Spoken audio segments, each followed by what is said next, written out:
First, I have to start by apologizing for coming late, but there are certain assignments which when we are sent to do, you can say no. So that is exactly what I was doing between 7:30 a.m. and just now. But I'm very, very sorry to have kept you waiting, and I hope what I'm going to say is going to make good what I didn't do right. Right, maybe let me start by addressing some of the issues that were raised by Honorable Chidua, because he's the only presenter I listened to when I arrived. He did talk about consultation. Before coming up with this monetary policy statement, we consulted far and wide. Jimmy, you came to my office, where I was renting, and you presented a paper, and we borrowed extensively from that paper. So that is consultation. If Chamber of Mines are here, they will testify that indeed we had sessions with them, we had sessions with the civic society, we had sessions with opinion leaders, and we even had to get a consultant from the World Bank to tell us what a structured currency is, how to put it in place, what is it that needs to be done before it is there. So, unfortunately, Honorable Chidua, I did not have the time to come to Parliament, to the Portfolio Committee, but I think by consulting the industry representatives, civil society and so forth, we covered a significant population of those people who needed to be consulted. So, then let me come to the issues that you raised, Jim. You talked about the calculation of the exchange rate going forward. What we said in the monetary policy statement is that going forward, number one, the exchange rate is going to be market determined. And this is what has happened over the past 3 days since ZIG has been running. At the end of the day, we collect all the trades that the banks have done and at what rate, and we come up with an average for the day, and that is what we publish, and that is what becomes the opening rate for the next day. It is working. However, over and above that, in the back office, we are running a formula which is based on the imperatives that I have mentioned in the monetary policy statement. We are looking at the price of gold. We are looking at the exchange rates of the various currencies that are in the basket, including even the price of other metals that are in the basket. And we are looking at the inflation differentials between us and our trading partners. We put all that together, and we are tracking the exchange rate as it should be. As a central bank, what we will then do is that if we think the market has pushed the rate too high, we can go in and intervene by ourselves to try and bring the market back in line. So, in time, the dealers of the various banks that are operating in this country will know that when it gets to such and such a level, the central bank will intervene. But maybe they will not know. Because again, if the price of gold keeps going up and you are not pushing the rate up, we'll probably push the rate up to that level. But if it goes down, we'll also push it down to that level. But it's not just the price of gold. So you will never know when we are intervening and how. But by and large, let the market rule. Market forces are going to apply it when it comes to the calculation of the rate going forward. You did say that the market is going to test us from next week or even from this week. We are ready. I said in the monetary policy statement that we have over 100 million US dollars in nostro balances and cash. As we speak right now, after conversion, the amount of ZIG that is circulating in the economy is less than 80 million US dollars. What it means is that as the central bank, we can buy all your ZIG, all of it. But then that's not the end of it, because we are going to come back for it, because of the other complementary measures that we have done in conduction and treasury, where come the June QPT, you are going to be desperately in need of this ZIG. And where will it be? At the central bank, because we have sold all your ZIG to us. And guess what? Maybe we may just keep the exchange rate downwards to 1:10. So that by the time we get to the next QPT in September, you realize that it's better to start accumulating ZIG now. One of the reasons also why I was late today is because already there is a bit of a market gridlock on ZIG. There is not enough ZIG in place to transact.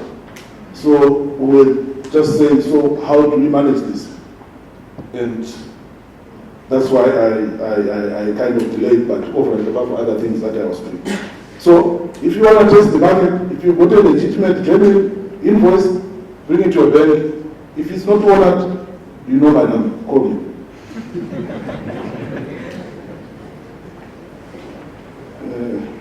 How do you see demand for ZIG panning out? I think I've covered that. We agreed with Treasury that 50% of taxes are going to be paid in ZIG. And that on its own is enough to create a huge demand for ZIG.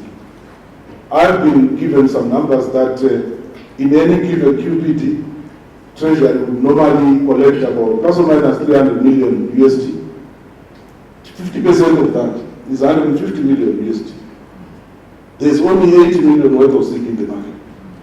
So you are actually persuading me to create a bit of quantitative easing so that we can meet your requirements.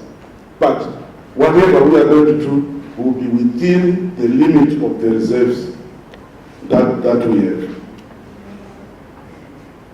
NNCTs, there's been an outcry. Yes, we had to lock that money up. I know it's going to affect a few, some corporates, even some individuals. But my mandate is to keep the amount of money in circulation in check. I would rather inconvenience a few corporates than inconvenience 15 million Zimbabweans when the rate starts going wild again. My role is to stabilize the Zimbabwe dollar. And that is exactly what we are going to do. Let's start with NNCTs arising for unfulfilled auction obligations. Just to prove to you that the people have not actually lost. That's why we went to November when the rate was about 6,000. Let's assume that you bought 1,000 US dollars and you gave 6 million RTGS to the central bank. Today, we have converted your 1,000 US dollars at 33,000 and given you ZIG. Those who've got calculators can work out what you now have. You have 1,000 US dollars. But if you hadn't gone to the auction, that money would have disappeared in your hands because your 6,000, your 6,000 times 1,000, 6 million, the RTGS, would by now have been divided by the erosion that has happened in the exchange rate and would be worth nothing. So you have hedged. And over and above that, you are going to get 7.5% interest. All in the interest of trying to protect this economy. When we look at this, let's not look at it from an individual perspective. Let's look at the nation. We are all going to have to sacrifice to make this thing work. If I'm going to release all this ZIG into the market, you know what it is going to do to the exchange rate, and you know what it is going to do to volatility. You know that the illegal foreign currency vendors are waiting for that, and we are not going to give them that chance. So, unfortunately, on that one, we are not going to match. Whether it is NNCTs that have been issued to banks, whether it is NACDs that have been issued for unfulfilled option obligations or unfulfilled surrender obligations. For now, in the interest of the nation, let's keep them as NACDs. As we grow reserves, we will be in a position to release those, but after the prescribed period. The request for special financing in view of the drought, those are things that we can look at. We would welcome any paper that you can present so that as the central bank, we can look at it. There is concern that the formula for government borrowing as per Reserve Bank Act is such that if they were to come in, they would destabilize everything that we are doing. Yes, I agree. But what we are forgetting is that the Act does not say that the government is entitled to borrow that money. They will have to come to us as the central bank. We look at the reserves that we have, and we don't have to give them that amount. I think I made it very clear in my last engagement in the president of the payment sector, and he confirmed it. They don't have the power to force us to do anything. Our role is to be better to them. If you cannot go to a bank manager yourself and say, I demand an overdraft of 10,000, it means the PS also cannot come to me and say, I demand an overdraft of that money. We have to say, are we able to do it within the ceiling that we have in terms of reserves, and also with regard to the amount of money circulating in the economy. But let's not even talk about that. The government has not come to the central bank to borrow. Well, for as long as I can remember, I've looked at the records of the central bank. They don't know. We actually have their money. Their credit balance is in the bank. So, in the likely event that they want to come to borrow, it will be on the assumption that we want to do it and we can do it within the limit of the reserves that we have. Okay, those are the issues that you raised, Jim. I was following the proceedings, and some of the points that were being raised were being sent to me, but I don't know how you want us to proceed going forward. Do you want people to ask questions? Yes, we can move to questions. I think she wanted to make some general remarks. Well, I think let's proceed by way of questions. It's easier that way. Great, thanks, Governor. Thank you very much. Thanks for being very frank about those questions. Perhaps if you keep with the microphone, and then we can just ask people to maybe take 3 questions at a time. So who would like to go first?